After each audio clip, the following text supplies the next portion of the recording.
Ngayon po mga kaprobinsya, subukan namin na kiluhin yung aming baboy dyan. Para kung nasa eksaktong laki na o nasa eksaktong bigat, dispatch na natin kahit mura yung presyo. Kailangan po na umabot sila sa 80 kilos bawat isa. Kasi pag hindi sila makaabot, lalong bumaba yung presyo. Diferensya ng 5 pesos. Pag 50 pababa, mura. 80 pababa, mura. Mataas ng konti pag umabot sa 80 kilos.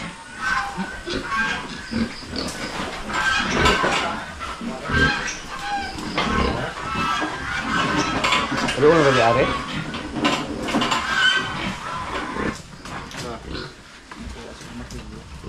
Mukhang wala na pong pag-asa mga kaprobinsya na tumaas pa na yung presyo ng gusto. Katulad dati na umabot sa 200 plus, 230 per kilo. So, kailangan pa natin sila bita kung umabot ng saktong laki. Abante na gamay dito lang.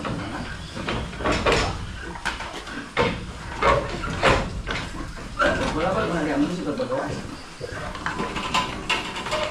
Ay balaba kay ano.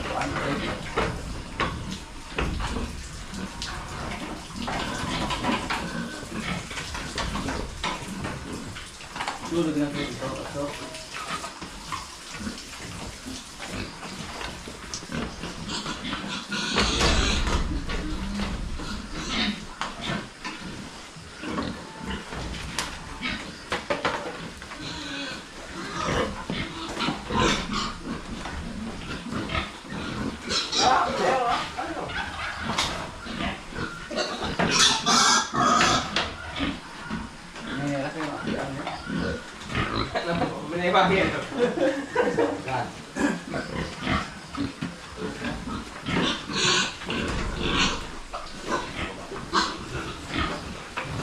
What? What?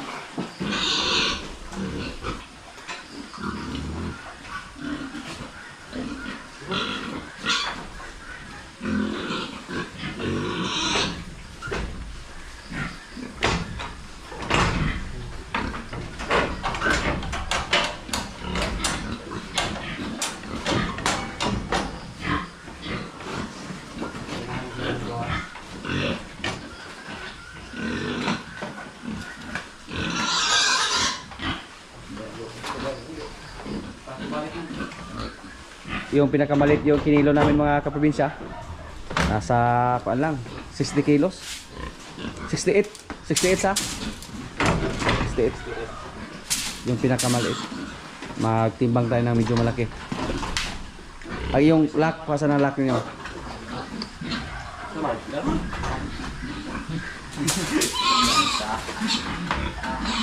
Yan dako koy. Ayaw na kaya dakaan. Nag-abuga kayo kaya hindi sa mga kuyawan? Ya, doot? Sa kayag na mag-doot?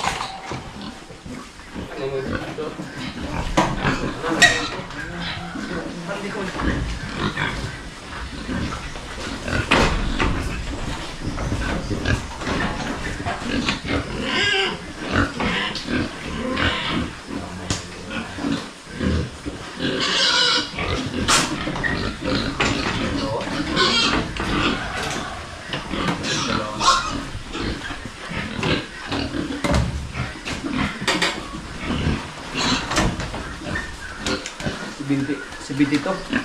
Hindi pa umabot sa bracket mga kaprobinsya. Hindi pa pwede ibenta natin. Pag ibenta natin sa ganyang bigat, nasa 150 lang to 155. Yung pagkain nila, hinaluan namin ang tahok.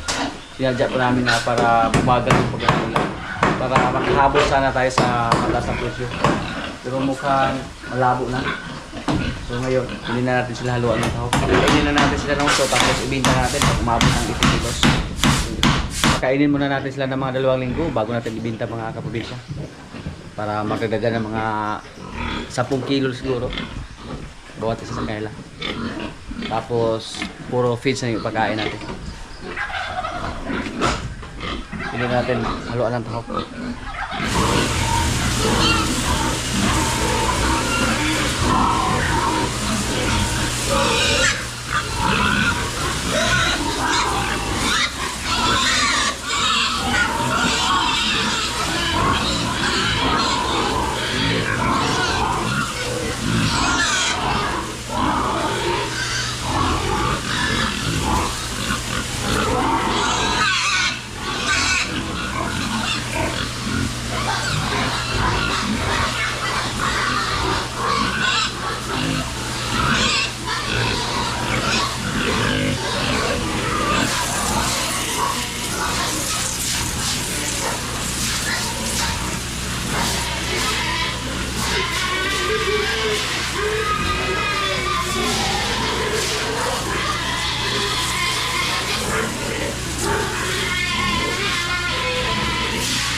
pag-alaga natin.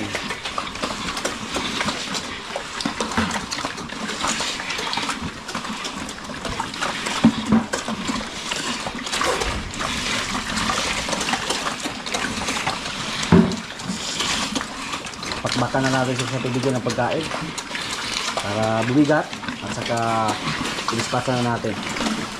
No choice po tayo. Yan po ang disadvantage sa mga baboy. Pag mag-alaga tayo ng baboy tapos bumaba yung presyo, no choice po tayo. Mataas man or bumaba, kailangan natin ibinta sila. Kasi habang tumagal sila dito sa atin, palaki na palaki yung katawan nila. Tapos pag lumagpas na po sa 100 kilos, sabihin naman ng buyer na oversize na daw. Bilhin naman nilang bumaba yung presyo basta oversize. Yung mga baboy natin dito kadalasan nasa mga 70 plus kilos. Yung pinakamalaki siguro yung umabot ng almost 80 kilos. Subrahan natin ito next week mga kaprobinsya. Antayin natin yung 2 linggo. Wala ngayon. Baka umabot na sila ng 80 kilos lahat. At ibinta na natin sila. At dito po yung baboy natin hindi na ibinta kasi 60,000 lang yung tawag sa mga nakaraang linggo. At ngayon palakihin lang natin to i-fattening. Pag may ibinta natin yung 10 dyan, so mabawasan na po sila kasi yung mga baboy natin dito mga kaprobinsya nasa 28 heads kasama to. 10 yung sa kabila, 10 din doon. At ito po, hindi natin ito pahaluan ng tahop, yung pagkain nila. Puro feeds yung ibigay natin sa kanila para tuloy-tuloy yung paglaki. At wala namang problema kahit mabilis lang lumaki ngayon.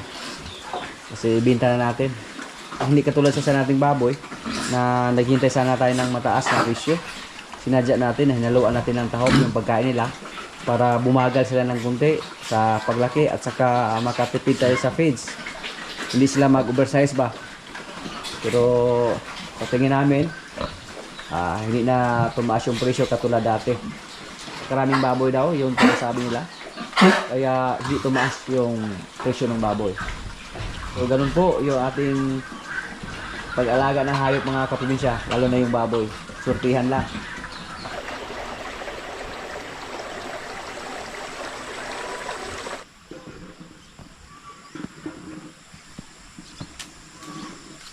Yung mga baka natin na mga maliliit mga kaprobinsya, kailangan talaga nila ng bakod kasi pumunta sila doon sa kabilang area.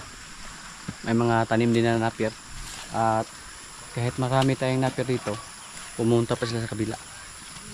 Kulang kami sa tao ngayon mga kaprobinsya, so napilitan yung mga kasama natin na dito sa malapit magkuha ng napier para madali lang. Tapos yung mga maliliit nating baka, so kailangan talaga sila na may bakod na para hindi magkapunta sa kabila. Yung mga baka natin na maliit mga kaprobinsya, gusto ko sana na nasa labas lang sila para makakain sila ng mga sariwang damo, sariwang kumpay. Pero pag pumunta sila sa ibang area, hindi pwede yan.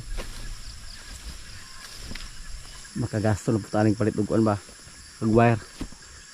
Minsan doon sila sa likuran, may mga napier tayo doon. Tapos yung isa nating babae na red Brahman, pwede na yang lagyan ng busal para masanay siya. Buha pa kayo, bu bu bu. Yung anak ni Basya, kahit maliit pero mataba, maraming gata si Basya. Kinain nila yung mga sumibol na mga napier, mga kakasibol pa lang. So hindi pwede pag nasa labas sila palagi. Patay yung napier natin dito. Hindi natin iwalay agad yung ating red Brahman mga kaprobinsya. Pabuti natin siya ng 6 na buwan para tuloy-tuloy yung paglaki niya ba. Bigyan na po namin sila ng feeds at kumain na yan. Minsan andun siya kumain sa mga balde na may lamang feeds. Habang binabad pa sa tubig yung mga feeds, kainin po niya. Ay panungay ha kay bakle do ba? Nungay do. Yung anak ni Basya mga kaprobinsya, parang sila yung magkapatid sa anak ni Bitas. Pero yung magkakapatid dito, yung anak ni Basya at yung anak ni Red Brahman, kasi Red Brahman din yan, A4P, yung food name sa similya na ginamit natin sa kanilang dalawa. Pero yung magkahawig yung kulay, sila si Bitas Junior at yung anak ni Basya. Pero ang magkakapatid dito, si Bitas Puti at si Bitas Junior, mga lalaki yan. Yan o. Wapo kayo mga balhibo. Senior kayo ba? Ito hindi pa natin yan napurga. Pabutin muna natin ng mga isang buwan. Wala pa siyang isang buwan mga kaprobinsya. Pero malakas ang kumain ng damo. If one, yung baka natin.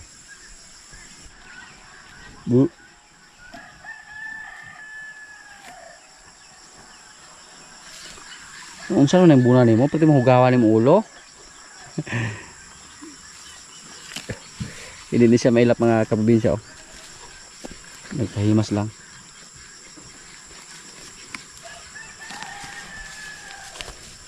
Yung isa, unsa man ang tiili mo? Uy la. Saan nga? Oh, uyaw man ka. Basing. Okay lang sana mga kaprobinsya pag dyan sila kumain. Pero dito sila kumain sa mga kakasibol pa lang. Mga bagong turok ba? Bagong tubo na napier. Itaboy natin sila pabalik doon para hindi sila pumunta doon sa kabila ba. Doon, maraming mga napier doon na mga bagong tubo pa lang. Diyan lang kayo ha, huwag kayong umakyat doon sa kabila. Si Bibing yung leader oh. Kasi una ko namang itlog yan yung magtumulitos pikas. Kain muna kayo dyan habang wala pa siyang bakod. Oh. Man, kita kang sawarig to. Nagbuhat sila oh. Pati niyog, kinain.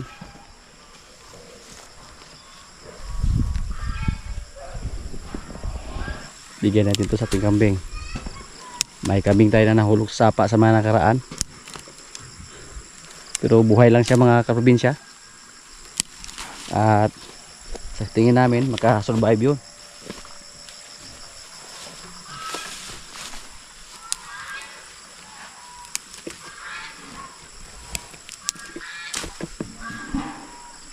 Yung kambing namin na kulay itim, unti-unti nang tumaba.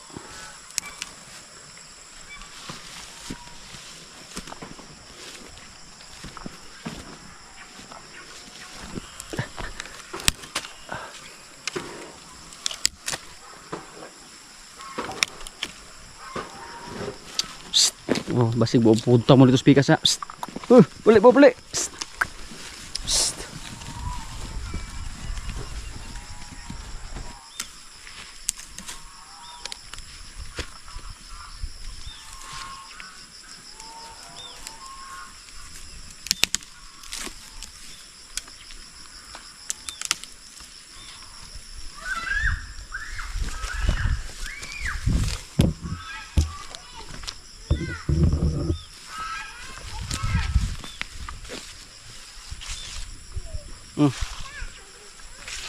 Gusto mo na ipil-ipil?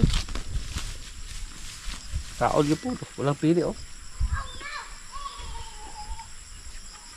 Para sana to sa kambing. Kumukaon mo siya.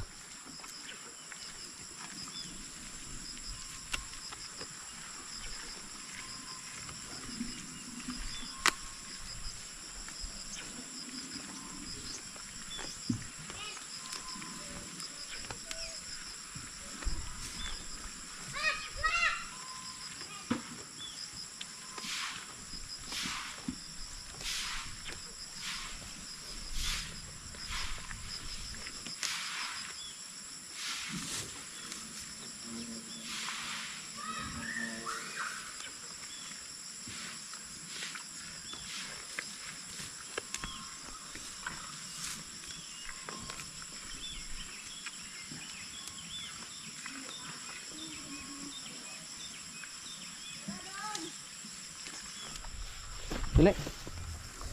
Go. Go.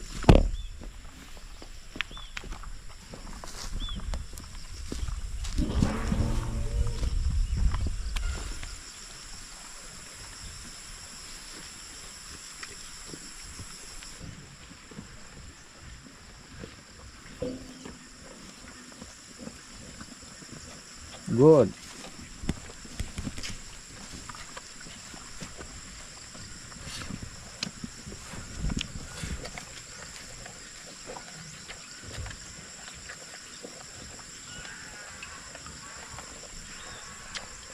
Good.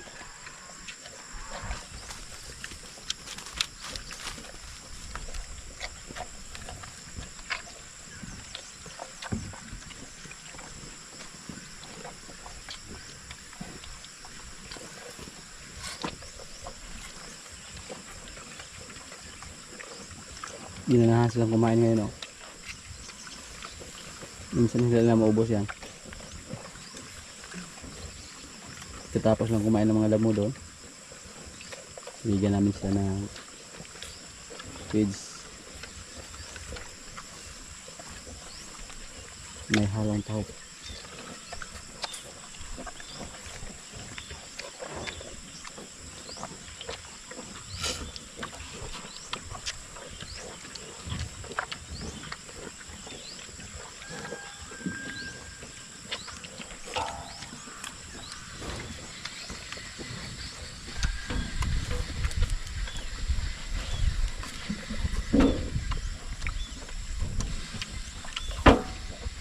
Huwag mong apakan.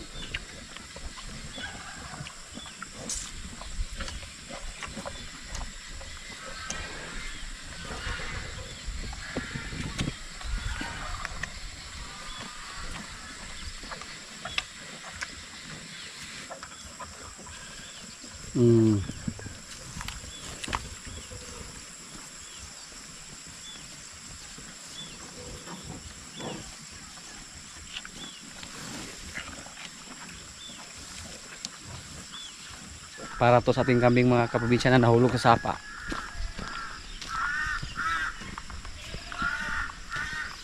Binigyan lang namin ng kumpay, pero minsan pinalabas na po siya at malakas na, hindi na katulad dati. Doon namin nilagay sa kulungan ng aso, yung nilagyan natin kay Matiyo.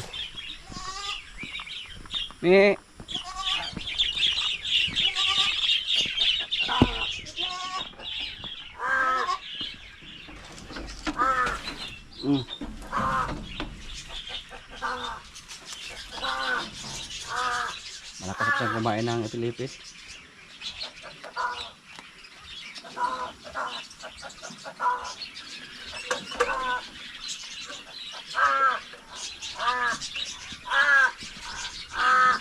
Tapos yung alaga ating uwak nasa kulungan. Nagtanong po sa atin si Sir John Kibod kung nasaan daw yung alaga nating uwak kasi hindi niya nakita. Noong una po mga kaprobinsya, pinakawalan na namin siya habang kumakain kami doon, malapit siya para mahingi ng pagkain. Pero nung nakita siya sa ating mga kasama na nanghuli ng sisiyo, kumakain ng sisiyo, binalik namin siya sa kulungan. Kasi paghayaan namin siya sa labas, paglaruan niya yung sisiyo hanggang mamatay, tapos kainin niya. Lumabas talaga yung totoo niyang ugali. Okay lang sana kung hindi siya kumain ng sisiyo. Kaya hinayaan lang sana namin siya sa labas. Binigyan ng feeds, binigyan ng kanin para mabusog. Minsan binigyan pa namin ng ulam pag kumain kami doon, pag lumapit siya.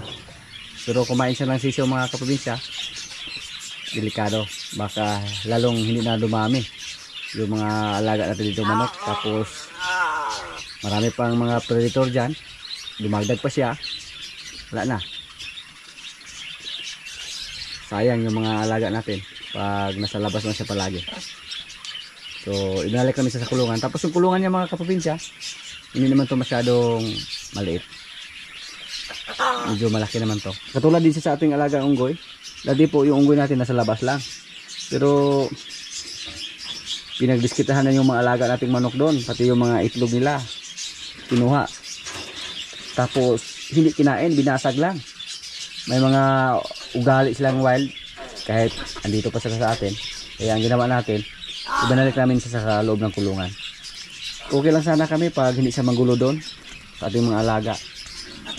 Pati yung aso natin, gusto niya makipaglaro or kinakagatin yung aso.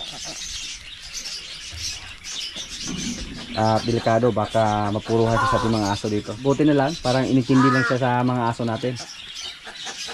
Kung aso lang yung pinaglaruan niya, walang problema. Pero yung mga alaga natin manok, yung mga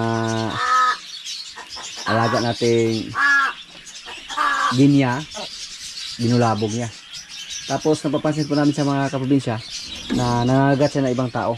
Pag hindi niya kakilala, hindi taga rito, tapos lumapit sa kanya, maghahalit siya. Kaya napakadelikado po pag hayaan namin siya sa labas. So marami pong dahilan kung bakit natin sila binalik sa kulungan. Tapos may nagsuggest na pakawalan natin siya sa gubat. Pwede naman. Pwede natin siyang pakawalan sa gubat. Ang problema lang, baka mahuli lang siya ng mga ngaso. Kasi hindi ko siya takot sa tao. Napakadali niyang hulihin. Hindi siya takot sa aso. Yung mga aso namin dito, mga mababait din. Pag mapansin nila na alaga namin dito, hindi nila ginalaw. Pati yung uwak namin dito, hindi po inaway ng ating aso. Pati unggoy, pati siya, hindi siya inaway ng aso natin. Siya pa yung nangaway. Pag nasa labas, manggulo doon sa kusina. Yung mga sabon namin doon, ginulo niya. Tinangay niya, dalhin doon sa itaas ng kahoy. Lumabas yung pagka-ugali nilang unggoy. Unggoy ka, kusuunan ko na yan. Kusuunan.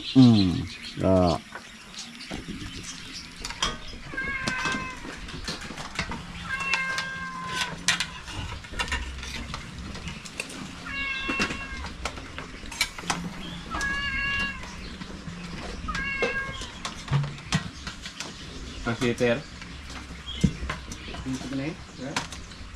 Ano filter?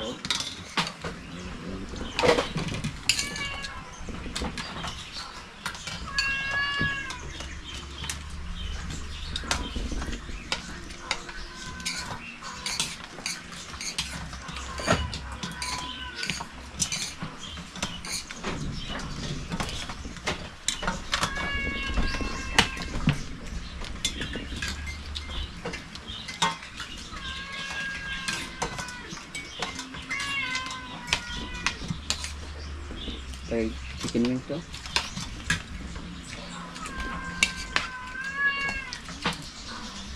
Wait ka. Ano yung buna niya? Ini na. Ini na yung buna.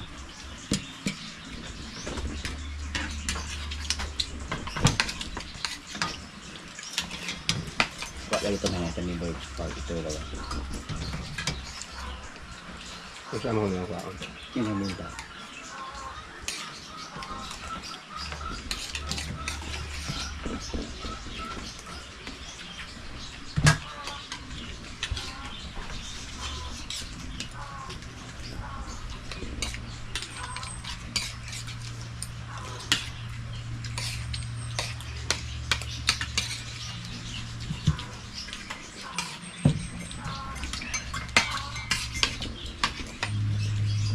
Dong. No, dong.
Tuloy na tapos sa akin.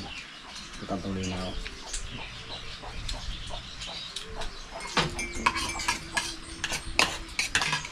Isa may mo, sunod yung pabulaw dito po. Ah. Ano ginagmay nga pinsiray.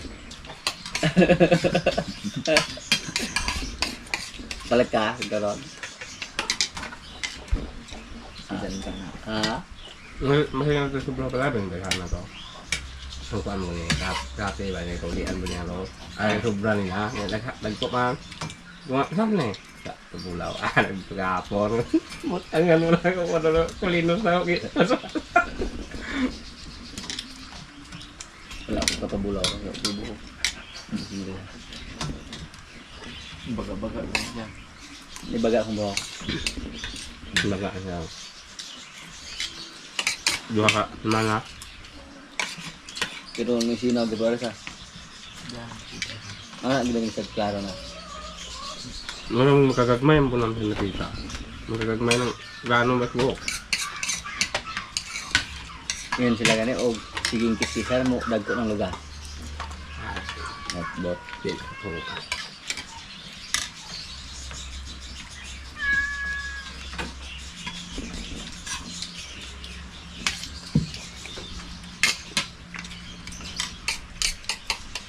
Ganun din yung tubig ang kawayan. Ano ito? Paano na din? Kabaga ng buhok. Tubig ang kawayan. Ito nga. Yan na, bagong, parang, saging, kaya dali kayo tubo.